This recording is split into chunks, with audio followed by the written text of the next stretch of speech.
The holiday season for me this year felt very different than before. My name is Josh, and I have been divorced for 2 years. We were married for 12 years until she found someone.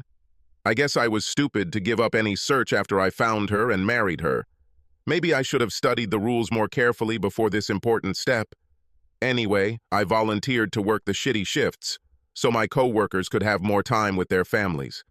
I don't need it because there's no one in my life again, no significant.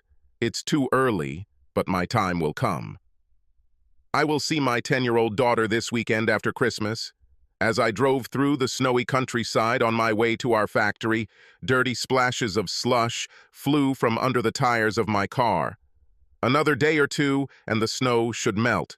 When I feel down and think this world is not made for me, I always take the slower route. There were few cars on the road. At this late time, they are almost never there. As I rounded a corner with a blind spot, my headlights momentarily illuminated the flashing reflectors on my bike. I managed to notice that next to him, someone was lying in the snow. Slowing down and stopping not far from the downed bicycle, I saw in the headlights that it was a woman, probably only a few years younger than me. I quickly jumped out of the car. "Are you okay? Maybe call for help?" "I'll be fine," she replied. I was driving home from the train station when a car hit my bicycle. My leg hurts a lot. "I can take you to the hospital." "Thanks, but could you just take me home? It's only a mile from here." "Of course." Glad that I could be useful, I began to act. "I'll put your bike in the trunk, and then I'll help you climb into the back seat." "Oh, sorry. I'm Josh. Thank you for doing this for me. My name is Carrie." "Nice to meet you, Josh." Carrie moaned and grimaced as I picked her up. I'm not a macho man, but it wasn't difficult for me to carefully place her in the back seat. When I slammed the door, she slid onto the leather sofa, sitting in the middle. After making sure the road was clear, I made a U-turn and asked for directions. "Where are we going, Carrie?" "South Creekside Lane. I usually get home a few minutes before my husband. On his way home from work, he stops and picks up my 4-year-old daughter, Genevieve, from kindergarten." "Do you have children, Josh?" "Yes. Janie is my daughter. She is 10 years old. I can't see her as often as I'd like because I'm divorced now." "It's so sad," Carrie sighed. "Marriage is a hard thing. I know Jack and I have had our ups and downs, but my little angel gives me the strength to make compromises. So, over there, at the next turn, left. Will you be able to see Janie tomorrow?" "No. Her mother strictly adheres to the visitation schedule, as if it were carved in stone. I'll see her next year and also this weekend, and that's when we'll celebrate." I slowed down to turn left and looked around. Here, at a deserted intersection, there was absolutely no traffic. About a quarter of a mile later, driving along a dirt road, we pulled into a driveway. The voice of the 11-year-old girl sounded alarmed. "What do you think, Dad? Will she come this year?" "You see, I have my fingers crossed," her father responded. "She told you that she would come every year until you turned 18. She must, Daddy. I just have to. I'm so looking forward to meeting her." "Like a spell," the little girl repeated, peering into the darkness outside the window. "I know, honey," her father said softly, coming up to her and stroking his daughter's head. "Have you finished the Christmas card for her?" "Yes, I put a gift certificate in there, just like you said," she responded, nodding. An older lady joined the young girl, hugging her from behind and pulling her towards her. From 5 o'clock in the evening, they alternated standing in silence, almost constantly looking out the front window, occasionally glancing at the clock. At 18:52, moving headlights appeared on the road, cutting through the gathering dusk. "Car! Dad, there's a car!" Turning around, the girl screamed, jumping in place with her fists pressed to her chest. "She is here!" They pull into the driveway. I parked the car in front of the house but left the engine running. I jumped out and hurried to the front door. As I approached, a dim lamplight came on the porch. The front door swung open and a blonde girl jumped off the porch and ran towards my car. Running past me, a young lady with long, flowing hair shouted, "Thank you, mister." A man and a woman stood next to each other at the door of the house. "Hello. Are you Jack?" Carrie was hit by a car. "She needs help." I turned to him. "Yes, I'm Jack," the man confirmed, stepping forward and extending his hand, which I shook. Jack, without letting go of my hand, continued. "We waited and hoped that you would appear. What is your name?" he asked, but immediately caught himself. "Here, this is for you," Jack said, handing over the Christmas card. I put the card in my inside coat pocket and introduced myself. "I'm Josh."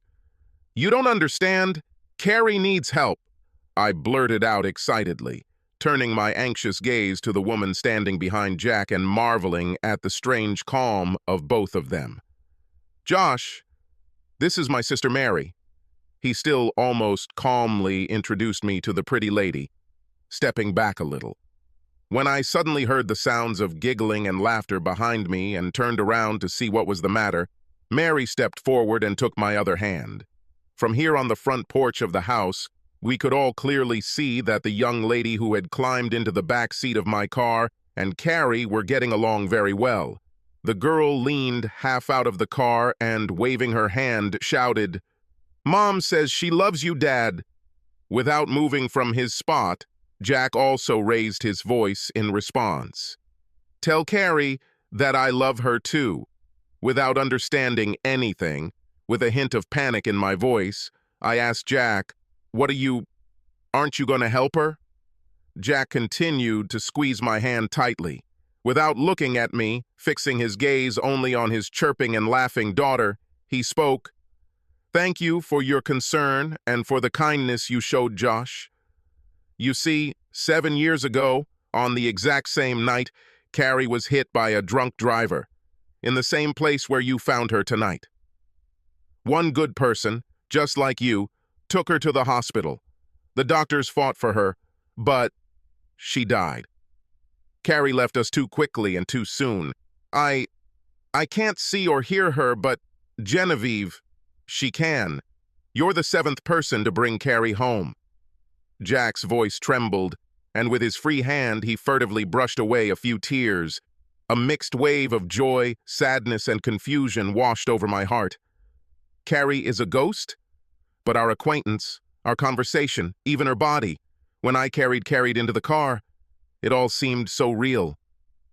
So this is Genevieve, her 4-year-old daughter?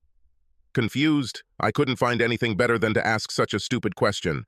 "Yes, that's her. Only she's already 11 now, and every Christmas she looks forward to this meeting."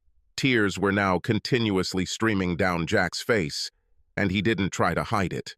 My throat suddenly tingled, and I also felt something warm on my cheeks. After watching the mother and daughter for a few more minutes, I asked, "How long does Carrie stay?"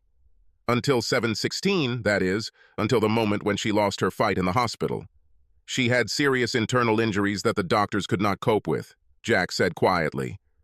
I looked at my watch. There were still 15 minutes left. "Can you see her, Mary?" Turning my head, I asked Jack's sister. "No, I hoped, but no. You are so lucky that you can see her," I heard her quiet, sad voice. As she spoke, Marie squeezed my hand. We stood silently on the porch of the house, watching through the car window as Carrie and Genevieve talked and hugged each other. When their time was up, Genevieve walked back to the house and the 3 of us. Tears flowed down her cheeks and her heart was torn to pieces. "She's gone, Daddy!" the girl exclaimed in a broken voice and desperately clung to her father, burying her face in his chest, sobbing and hugging him. Jack finally let go of my hand to hug Genevieve tightly. "We'll be glad if you stay with us, Josh. We have homemade cookies. Would you like some hot cocoa or coffee?" Jack suggested, looking at me hopefully. Genevieve turned her head to me and raised her tear-stained light brown eyes pleadingly. "Please stay.